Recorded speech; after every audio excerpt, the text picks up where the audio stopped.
Watch and burn. Hey everyone. So tonight I wanted to discuss Godspeed You Black Emperor's Slow Riot for new Zero Kanada.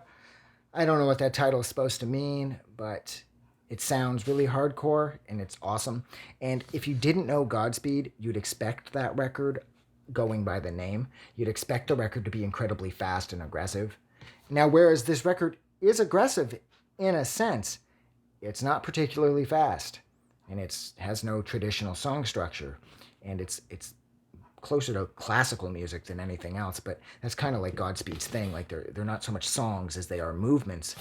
And oh yeah, on the back of this one, it's in Italian, but it's telling you how to make a real handy Molotov cocktail in case you feel the need to firebomb something, which you probably shouldn't, because firebombing things is just going to hurt people and land you in prison. So don't do that. Firebombing isn't cool, unless it's in a video game. In which case, you should firebomb the fuck out of everything you come across because it's a video game. But yeah, this record is sort of confusing. There's two sides. Moya is one side, and I believe BBF3 is the other side. And I think Moya is played at 45 RPM, and BBF3 is played at 33.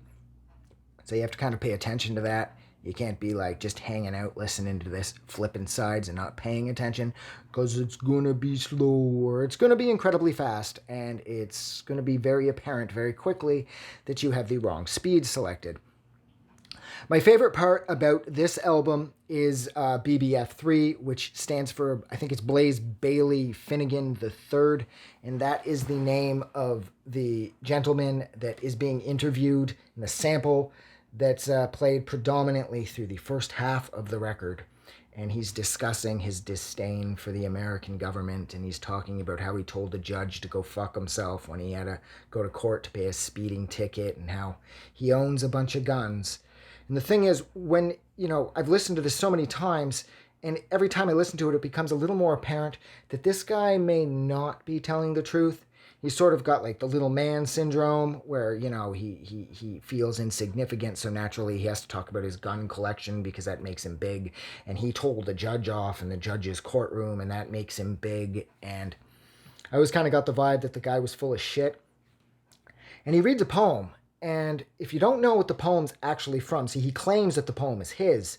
And if you don't know where most of the poem at least comes from, you're going to think, hey, the guy's got some talent, because the poem's pretty good. It's discussing the system, and, it's everything that he has problems with summed up in poem form.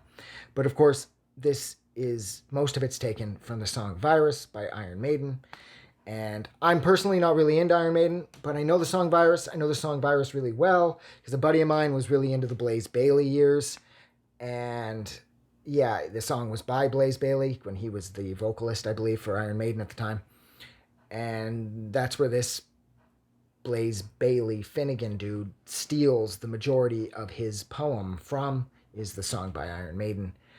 And you can even hear one of the interviewers sort of allude to that right before the sample fades out, right after he's done. One of them says, "Oh, so you wrote that, huh?" And his tone suggests that he knows Iron Maiden, and he's like, "I know that's not yours. Blaze Bailey wrote that, And I also, I don't know. Again, this is dystopian Godspeed. This is when their formula was sort of loose, and they were sort of letting it all hang out, so to speak. And they didn't care. This was like patchwork Godspeed, where it was all sort of collaged together, sort of. Maybe it was definitely on purpose, but how it came to be feels more organic and less planned. Because I will say, as of like Lift Your Skinny Fists, it felt like their cohesion as songwriters became so much tighter, and it's like everything felt, like I said, very planned and very deliberate. And whereas I'm sure that's probably still the case here, these do feel more organic, almost like at the Mighty Hotel 2 Tango, they just hit record and they just saw where the music took them as they played. That's how this actually, and F sharp, A sharp, that's how they both feel. They both feel sort of, like I said, more of like a collage-y patchwork, sort of like a Leatherface, sort of like, a skin mask made from several different people.